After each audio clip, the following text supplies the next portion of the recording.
Hello everyone, आप सभी लोगों का एक बार फिर से आपके अपने यूट्यूब चैनल में स्वागत है। दोस्तों, आज के इस वीडियो में हम लोग डिस्कस करने वाले हैं इंसोलेशन एनर्जी लिमिटेड के बारे में। देखिए, इंसोलेशन एनर्जी, आपको बता दूं कि ये जो कंपनी है वो आपको रिन्यूएबल एनर्जी सेक्टर से रिलेटेड कंपनी यहाँ पर काम करती है। रिन्यूएबल एनर्जी सेक्टर में कंपनी बिलोंग करती है। रिन्यूएबल एनर्जी में आपको पता है सोलर एक बहुत इंपॉर्टेंट सेगमेंट माना जाता है, जिससे रिलेटेड ये कंपनी आपको काम करते हुए देखने को मिलती है। कंपनी जो है सोलर के लिए जो मॉड्यूल होते हैं ना, सोलर मॉड्यूल हो गया, सोलर सेल हो गया, सोलर पैनल में जो लगते हैं, इसकी कंपनी आपको मैन्युफैक्चरिंग करती है। और अगर आपको पता हो तो इंडिया का जो लॉन्ग टर्म का टारगेट है, यानी कि आने वाले आपको 2030 तक में इंडियन गवर्नमेंट का टारगेट है कि 500 गीगावाट रिन्यूएबल एनर्जी के थ्रू जो है पावर जनरेट करना है। उसमें जो है ना आपको ऐसी कंपनी जो कि solar panel, solar module, solar cells की मैन्युफैक्चरिंग करती है, उसको काफ़ी ज़्यादा फायदा हो सकता है, क्योंकि गवर्नमेंट जो है इस सेक्टर को बहुत ज़्यादा प्रमोट कर रही है। तो इस वजह से आज के वीडियो में हम इस कंपनी को यहाँ पर डिटेल में डिस्कस करने वाले हैं। काफ़ी इन्फॉर्मेटिव वीडियो होने वाला है, तो वीडियो को पूरा एंड तक जरूर देखिएगा, ताकि आपसे एक भी इंपॉर्टेंट इन्फॉर्मेशन जो है वो आपसे बिल्कुल भी मिस ना हो। तो चलिए फिर बिना किसी देरी के आगे बढ़ते हैं। देखिए, अगर आप इंसोलेशन एनर्जी का अगर आप इसका स्ट्रक्चर देखेंगे, कंपनी जो है इसमें आपको मेनली दो तरह की कंपनी आती है इसकी सब्सिडी कंपनी में। पहली कंपनी जो है insolation green energy private limited है, जो कि आपको मैन्युफैक्चरिंग करने का, जो कंपनी का जो कोर बिजनेस है ना, जो कंपनी का मेन बिजनेस है, वो आपको इंसोलेशन ग्रीन एनर्जी लिमिटेड यहाँ पर हमको देखने को मिलता है, जो कि मैन्युफैक्चरिंग कैपेसिटी है जिसको कंपनी बढ़ा रही है। आने वाले 27 तक में जो है 8 गीगावाट कंपनी का पीवी मॉड्यूल कैपेसिटी हो जाएगा, 3 गीगावाट सोलर सेल की कैपेसिटी हो जाएगी। और जो कंपनी एल्यूमिनियम फ्रेम, जो कि सोलर पैनल को आपको माउंट करने में जो स्ट्रक्चर होता है, उसकी कंपनी जो कैपेसिटी वो बढ़ा करके 54,000 MTPA यानी कि मिलियन टन पर एनम हमको देखने को मिलेगा। तो ये कंपनी का टारगेट है। बाकी एक और कंपनी की सब्सिडी कंपनी है जिसका नाम है insolation green energy green infrastructure private limited. और ये जो कंपनी है ना, ये बेसिकली EPC का काम करती है, जिसमें आपको PM कुसुम स्कीम हो गया, IPP का काम हो गया यानी कि इंडिपेंडेंट पावर प्रोड्यूसर हो गया, सोलर पार्क का काम हो गया, ऑपरेशन एंड मेंटेनेंस के सर्विसेज हो गया, रूफ टॉप सोलर सर्विसेज हो गया। तो ये सारा काम जो है हमको इसमें देखने को मिलता है। तो ये बेसिकली दो कंपनी है जो जिससे मिल करके जो है आपको इंसोलेशन एनर्जी बनता है। और बेसिकली कंपनी का जो आपको बता दूं कि कंपनी को बहुत पुरानी कंपनी नहीं है, 8 ईयर्स का कंपनी को यहाँ पर एक्सपीरियंस है। और कंपनी आने वाले टाइम में टारगेट लेकर के चल रही है कि top 10 solar companies in India company आपको आना है। करेंटली कंपनी नॉर्थ इंडिया में सबसे बड़ी कंपनी है, जयपुर राजस्थान में कंपनी का बिजनेस आपको देखने को मिलता है। और अगर आप टोटल कंपनी के नंबर्स वगैरह आप देखेंगे तो मैन्युफैक्चरिंग फैसिलिटी जो कैपेसिटी जो मैंने बताया था कि 25 से 27 तक की आपको बढ़ करके कितना हो जाएगा। कंपनी के टोटल कस्टमर आपको 15,000 से ज़्यादा है। कंपनी के चैनल पार्टनर्स जो है वो 800 से ज़्यादा देखने को मिलता है। जियोग्राफिकली रीच अगर आप देखेंगे तो 100 से ज़्यादा डिस्ट्रिक्ट में कंपनी का प्रेजेंस आपको देखने को मिलेगा। और 100 मेगावाट से ज़्यादा के प्रोजेक्ट जो है कंपनी के अभी आपको ऑन गोइंग यहाँ पर हमको चल रहा है, ठीक है। बाकी ये विजन मिशन वगैरह है, ये उतना इंपॉर्टेंट नहीं है।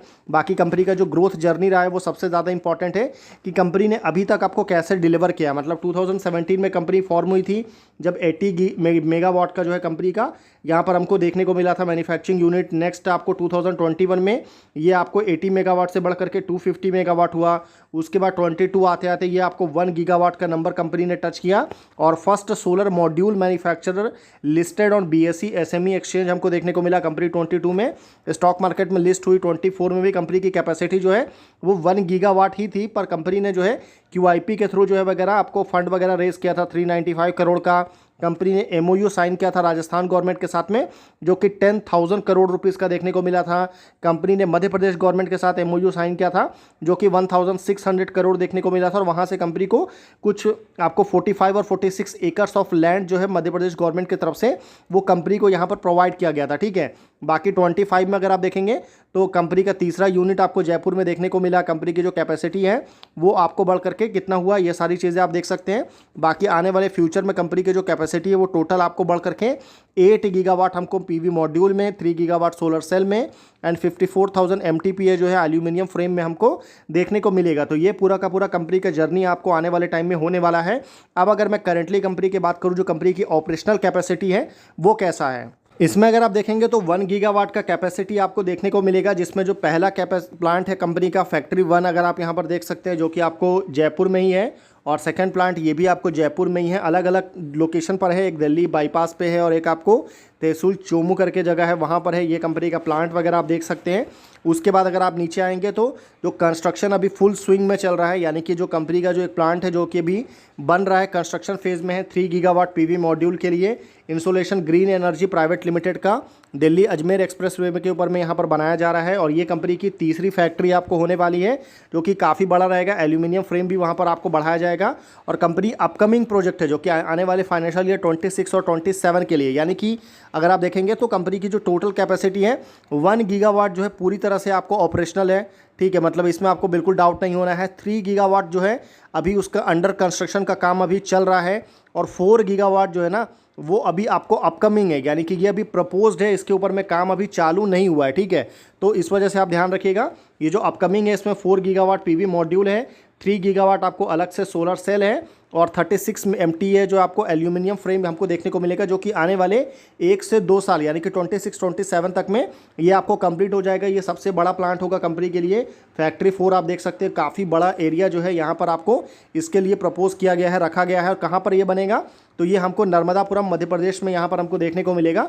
तो काफ़ी बड़ा प्लांट होने वाला है। बाकी कंपनी आपको रिसर्च एंड डेवलपमेंट के ऊपर में लगातार इसमें काम कर रही है। कंपनी के जो प्रोडक्ट पोर्टफोलियो है इसमें आप देख सकते हैं, ये जो एल्यूमिनियम फ्रेम्स के साथ साथ जो आपको मॉड्यूल्स वगैरह है ना, एन टाइप मॉड्यूल हो गया, पी टाइप मॉड्यूल वगैरह कंपनी आपको यहाँ पर बनाती है। और उसके साथ साथ कंपनी के जो ऑपरेशन है इसमें क्या क्या है, तो इसमें आपको कंपनी सोलर पार्क रिलेटेड जो है सर्विसेज वगैरह प्रोवाइड करती है, कमर्शियल एंड इंडस्ट्रियल सर्विसेज वगैरह है, रेसिडेंशियल सर्विसेज कंपनी आपको प्रोवाइड करती है। सोलर पंप का भी बिजनेस यहाँ पर आपको कंपनी करते हुए देखने को मिलती है, जो कि पीएम कुसुम स्कीम के अंदर में आता है, ठीक है। बाकी आपको डिस्ट्रीब्यूशन चैनल्स वगैरह आप देख सकते हैं कहाँ कहाँ पर थ्रू जो है कंपनी अपने जो मार्केट के ऊपर में रीच कर रही है, जिसमें आपको गवर्नमेंट है, ईपीसी का काम है, डेवलपर है, चैनल है, और उसके साथ साथ आपको OEM यानी कि ओरिजिनल इक्विपमेंट मैन्युफैक्चरर आपको यहाँ पर देखने को मिलेगा। बाकी यहाँ पर कंपनी के जो सर्टिफाइड सप्लायर वगैरह है वो आप देख सकते हैं। उसके साथ साथ आप जो प्रोजेक्ट माइलस्टोन्स वगैरह है वो यहाँ पर आपको देखने को मिलेगा। देखिए, इंसोलेशन एनर्जी ने अपनी कंपनी को प्रमोट करने के लिए जो है ना स्पोर्ट पार्टनरशिप रखा था। आपको बता दूं ये कौन सी जो IPL की एक टीम है, लखनऊ सुपर जायंट्स। आपने अगर आप IPL को फॉलो करते हैं तो आप इसके बारे में ज़रूर जानते होंगे, जिसमें आपको ऋषभ पंत इस टीम के कैप्टन हैं। तो इसके साथ में इंसोलेशन एनर्जी का आपने लोगो देखा होगा, यहाँ पर आप देख सकते हैं साइड में जो लोगो है वो आपको देखने को मिलेगा। और अगर मैं आपको बताऊं कि कंपनी ने जो मैंने बोला था कि राजस्थान गवर्नमेंट के साथ में कंपनी ने MOU साइन किया था, जो कि 10,000 करोड़ का एक हैवी MOU यहाँ पर हमको देखने को मिला, जिसमें कंपोनेंट मैन्युफैक्चरिंग से लेकर के EPC प्रोजेक्ट से लेकर के सोलर पार्क का काम जो है वो आने वाले 2030 तक के लिए यहाँ पर हमको 10,000 करोड़ है, ठीक है। ये समिट 24 में इसको साइन किया गया था। और साथ ही साथ में कंपनी ने जो है मध्य प्रदेश गवर्नमेंट के साथ में भी साइन किया था एनर्जी सेक्टर प्री समिट, जो कि 45 एकर्स ऑफ लैंड अलॉटमेंट यहाँ पर किया गया था, जिसमें अपकमिंग 3 गीगावाट आपको solar cell manufacturing, 4 gigawatt solar module manufacturing and 36,000 MT aluminium framing का काम जो है मध्य प्रदेश गवर्नमेंट में या मध्य प्रदेश में आपको देखने को मिलेगा, ठीक है। तो ये कुछ चीज़ें हैं जो आप माइंड में रख सकते हैं। बाकी यहाँ पर जो सबसे ज़्यादा इंपॉर्टेंट चीज़ क्या होता है ना कि कंपनी अपने आने वाले टाइम में फ्यूचर को लेकर के क्या ग्रोथ को लेकर के प्लान कर रही है। तो कंपनी का जो पूरा का पूरा टारगेट है किसके ऊपर में है, तो आपको मार्केट पेनिट्रेशन हो गया, प्रोडक्ट पोर्टफोलियो कंपनी बढ़ाने वाली है, आपको कैपेबिलिटीज़ को बढ़ा रही है, कंपनी अपनी कैपेसिटी को बढ़ा रही है। उसके साथ साथ आपको स्ट्रेटेजिक अलायंस एंड कोलेब्रेशन देखने को मिल रहा है, कंपनी की स्केलेबिलिटी बढ़ेगी, गवर्नमेंट अप्रूव्ड ALM देखने को मिलेगा, और innovation and research and development के ऊपर में कंपनी काम कर रही है। अब अगर मैं टोटल कंपनी के ऑर्डर बुक की बात करूँ तो यहाँ पर आप ध्यान से देख सकते हैं कंपनी का जो ऑर्डर बुक है वो काफ़ी ज़्यादा स्ट्रॉन्ग है। टोटल आपको 2500 करोड़ के ऑर्डर यहाँ पर आपको देखने को मिल रहा है, मतलब कंपनी के ऑर्डर बुक आपको काफ़ी ज़्यादा स्ट्रॉन्ग देखने को मिल रहा है। अब इसमें ऑर्डर बुक में क्या क्या है, तो सेगमेंट वाइज आप देख सकते हैं। चैनल पार्टनर से रिलेटेड आपको 300 करोड़ का ऑर्डर, मतलब 300 ऑर्डर बुक है। और ये देखिए आपको सारी चीज़ें यहाँ पर आपको दिया हुआ है, 1250, ये 300 मेगावाट, 650 मेगावाट। तो ये सारी चीज़ें आपको यहाँ पर दिया हुआ है, जो कि आने वाले फाइनेंशियल ईयर 25 और 26 में लेकर के है। वहीं इंसोलेशन एनर्जी ने जो है अपने बारे में कुछ SWOT एनालिसिस के बारे में बात किया है। SWOT क्या होता है, तो strength, weakness, opportunity and threat के बारे में यहाँ पर आपको बात किया गया है, जिसमें अगर मैं आपको जूम इन करूँ तो यहाँ पर देखिए आपको कुछ चीज़ें जानने को मिलेगा। जैसे कि आप देख सकते हैं कि कंपनी के जो स्ट्रेंथ है वो क्या क्या होने वाला है। तो आने वाले टाइम में कंपनी के लिए जो सबसे बड़ा स्ट्रेंथ होगा ना, वो इसका जियोग्राफिकली रीच होगा, यानी कि कंपनी का जो नेशन वाइड नेटवर्क लेवरेज है, diverse renewable resource to meet urban and rural energy demand, बाकी डाइवर्स रेवेन्यू पोर्टफोलियो, क्योंकि कंपनी अभी सिर्फ पूरी तरह से जो है ना आपको सोलर मॉड्यूल मैन्युफैक्चरिंग के ऊपर में डिपेंड नहीं है। कंपनी अभी सर्विसेज वगैरह भी प्रोवाइड कर रही है, जिसमें आपको ईपीसी का काम, आईपीपी का काम, ऑपरेशन एंड मेंटेनेंस का काम, तो ये भी आएगा। तो कंपनी का रेवेन्यू पोर्टफोलियो डाइवर्सिफाई होगा, तो उससे कंपनी काफ़ी ग्रो कर सकती है फ्यूचर में। बाकी शॉर्ट पे बैक पीरियड है जो कि कंपनी के लिए काफ़ी ज़्यादा इंपॉर्टेंट है। वहीं SWOT में जो W आता है, यानी कि जो वीकनेस है कंपनी के लिए, वो सबसे बड़ा वीकनेस क्या है, तो कॉस्ट ऑफ ट्रांजेक्शन कंपनी के लिए काफ़ी ज़्यादा हो रहा है। इनसफिशिएंट अवेयरनेस है अभी भी। जो आपको यहाँ पर रिन्यूएबल एनर्जी को लेकर के जो अवेयरनेस है ना, वो काफ़ी कम है, तो इसका कंपनी को नुकसान हो रहा है। टेक्नोलॉजिकल डिपेंडेंसी कंपनी के ऊपर में काफ़ी ज़्यादा है। वहीं अगर मैं यहाँ पर अपॉर्चुनिटी की बात करूँ तो कंपनी के लिए सबसे बड़ा अपॉर्चुनिटी यही है कि बहुत बड़े मार्केट को कंपनी हैंडल कर रही है। रिन्यूएबल एनर्जी बहुत बड़ा मार्केट है, तो इमर्जिंग मार्केट ग्रोथ है, राइजिंग एनर्जी डिमांड है, एनर्जी की डिमांड बहुत ज़्यादा आ रही है। रीज़न क्या है, तो आपको अर्बनाइजेशन हो गया, इंडस्ट्रियलाइजेशन हो गया, आपको एआई का काम हो गया, वहीं साथ ही साथ में जो मशीन लर्निंग हो गया, तो इन सारे रीजंस की वजह से पावर की डिमांड बहुत ज़्यादा आ रही है। तो इस वजह से कंपनी काफ़ी इंपॉर्टेंट रोल आपको प्ले कर सकती है। बाकी कंपनी इंटरनेशनल एक्सपांशन एक बहुत बड़ा अपॉर्चुनिटी है। कंपनी आपको अफ्रीका एंड मिडिल ईस्ट में आपको आने वाले टाइम में काम करते हुए देखने को मिल सकती है। बाकी कुछ थ्रेड भी है। सबसे बड़ा थ्रेड कंपनी के लिए यही है कि जो कंपटीशन है वो बहुत ज़्यादा टफ है, बहुत ज़्यादा टेंस है, बहुत सारे नए प्लेयर आ चुके हैं, तो इसकी वजह से अभी मार्जिन वैसा पुराना जैसा मार्जिन नहीं रहा कंपनी के लिए। रेगुलेटरी में कुछ चेंज हो सकता है, और इन्वायरमेंट एंड क्लाइमेट रिस्क जो हमेशा से ये आपको बना रहेगा। देखिए वहीं अगर आप इंसोलेशन एनर्जी के अगर आप फंडामेंटल के ऊपर अगर आप आएंगे तो मार्केट कैप आप देख सकते हैं 5776 करोड़ का मार्केट कैप है इस कंपनी का। स्टॉक का पी देखेंगे तो 47.3 है। इंडस्ट्री पी आपको 33.9 है, यानी कि वैल्यूएशन के पॉइंट ऑफ व्यू से स्टॉक आपको ओवर वैल्यू है, तो इस चीज़ को माइंड में ज़रूर रखिएगा। आरओई इसका बहुत ज़्यादा इंप्रेसिव है 49.9, यानी कि 50% का आरओई आपको देखने को मिलेगा। आरओसी जो है वो भी काफ़ी स्ट्रॉन्ग है, जो कि 56.6% देखने को मिलेगा। प्रमोटर की होल्डिंग जो है वो 66% है। डेट वगैरह कंपनी के ऊपर में है नहीं, तो ये एक बड़ा पॉजिटिव पॉइंट है। वहीं डेट टू इक्विटी जो है वो भी आपको कंट्रोल में है। रिजर्व कंपनी का काफ़ी स्ट्रॉन्ग है, 400 करोड़ से ज़्यादा देखने को मिलेगा। और वहीं मार्जिन अगर आप देखेंगे तो ओनली 12.6% है। तो इंसोलेशन एनर्जी के अगर आप फंडामेंटल को ध्यान से देखेंगे ना, तो अगर आप मुझसे पूछेंगे कि कोई एक बहुत बड़ा नेगेटिव पॉइंट जो इंसोलेशन एनर्जी के फंडामेंटल में है वो क्या है, तो वो है कंपनी के ऑपरेटिंग प्रॉफिट मार्जिन, क्योंकि बहुत ज़्यादा लो मार्जिन है कंपनी का। पहले तो और भी ज़्यादा लो था, अभी एटलीस्ट कंपनी का मार्जिन जो है वो डबल डिजिट में आया है। वहीं सेम वेबसोल एनर्जी जो कि सेम इंडस्ट्री से बिलोंग करती है, सेम कंपनी का बिजनेस है, उसके जो मार्जिन है ना वो बहुत ज़्यादा स्ट्रॉन्ग है। ऑलमोस्ट आपको 44-45% का मार्जिन देखने को मिलता है। तो इस चीज़ को ज़रूर ध्यान में रखिएगा, कंपटीटर से ध्यान में रखिएगा। अर्निंग पर शेयर जो है वो 5 रुपीज़ के आसपास में है। ईयरली बेसिस में कंपनी ने ज़बरदस्त ग्रोथ हमको दिखाया है। सेल्स में आपको 450%, प्रॉफिट में आपको 4300% का ग्रोथ है। क्वार्टरली बेसिस में भी कंपनी ने ज़बरदस्त नंबर दिखाया है, ज़बरदस्त ग्रोथ है। 1000% से ज़्यादा का ग्रोथ सेल्स में, 5000% का प्रॉफिट में ग्रोथ है। वहीं अगर आप इसके क्वार्टरली नंबर के ऊपर अगर आप आएंगे ना, तो यहाँ पर आप देख सकते हैं कि कंपनी के जो नंबर्स हैं वो ज़बरदस्त आए थे। मतलब लास्ट क्वार्टर में कंपनी ने जो है सीधा अगर आप देखेंगे ना, बेसिकली यह नंबर हाफ ईयरली बेसिस में है, तो फिर भी पिछले 6 महीने में भी कंपनी ने एक शानदार ग्रोथ दिखाया। 56 करोड़ से बढ़कर के 707 करोड़, जो कि कंपनी की हिस्ट्री में कभी भी इतने अच्छे नंबर्स जो है वो देखने को आपको नहीं मिला। मार्जिन आप देखेंगे तो 11% का मार्जिन है।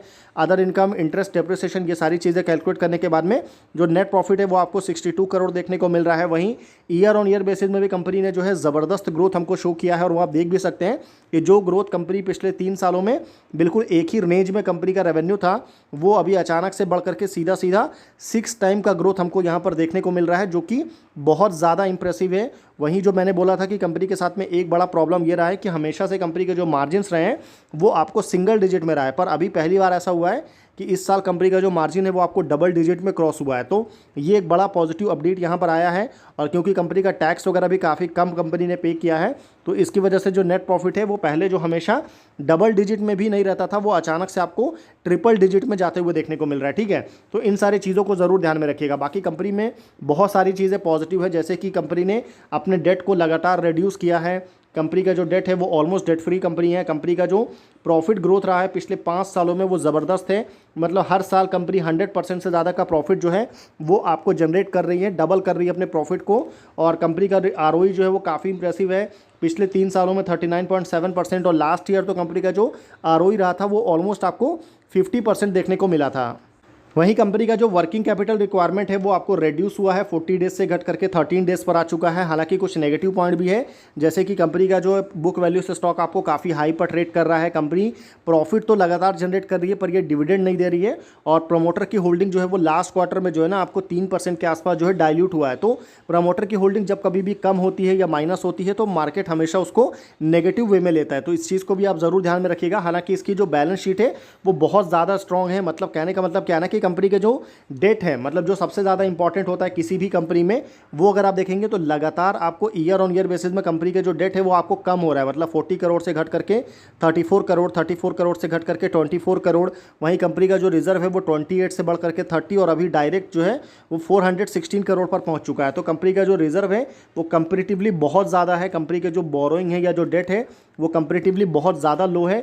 तो बैलेंस शीट कंपनी का स्ट्रॉन्ग है, तो लॉन्ग टर्म में अगर कंपनी को अभी बिजनेस एक्सपांड जब करना होगा तो कंपनी मार्केट से कुछ फ्रेश डेट भी उठा सकती है। तो ये एक ऑप्शन जो है वो कंपनी के पास में हमेशा से आपको ओपन रहेगा। बाकी अगर आप शेयर होल्डिंग पैटर्न के ऊपर अगर आप आएंगे तो यहाँ पर आप देख सकते हैं कि प्रमोटर की जो होल्डिंग है वो लगातार यहाँ पर आपको डाइल्यूट हुई है। हालांकि अभी भी 66% की स्ट्रॉन्ग होल्डिंग है प्रमोटर के पास में। एफआईआई ने अपनी होल्डिंग को यहाँ पर डाइल्यूट किया है, पर म्यूचुअल फंड ने अपनी होल्डिंग को यहाँ पर थोड़ा सा बढ़ाया है। वहीं जो पब्लिक की होल्डिंग है उसमें बहुत ज़्यादा चेंज नहीं है, पहले भी ये 30% के आसपास था, अभी भी ये आपको 32% के आसपास देखने को मिल रहा है। तो कोई बहुत ज़्यादा डिफरेंस नहीं है, फिर भी आप ध्यान में रखिएगा कि शेयर होल्डिंग पैटर्न कंपनी का स्ट्रॉन्ग है। आपको एफआईआई डीआई को थोड़ा और होल्डिंग होती तो और भी अच्छी बात थी, पर जो भी है वो आपके सामने है। तो ये हमारा पूरा का पूरा डिस्कशन है इंसोलेशन एनर्जी को लेकर के। आई होप आपको वीडियो जो है वो इन्फॉर्मेटिव लगा होगा। बाकी मेरी तरफ से बिल्कुल भी किसी भी तरह का कोई भी बाई सेल होल्ड का रिकमेंडेशन नहीं है। वीडियो अगर आपको इन्फॉर्मेटिव लगे तो आप वीडियो को लाइक कर सकते हैं। चैनल अगर आपको पसंद आए तो आप चैनल को सब्सक्राइब भी कर सकते हैं, ताकि मैं आपके लिए आने वाले टाइम में और भी अच्छे और इन्फॉर्मेटिव वीडियोज़ जो है वो मैं आपके लिए बना करके ला सकूँ। तो फिर मिलते हैं आपसे अगले वीडियो में, तब तक के लिए गुड बाय।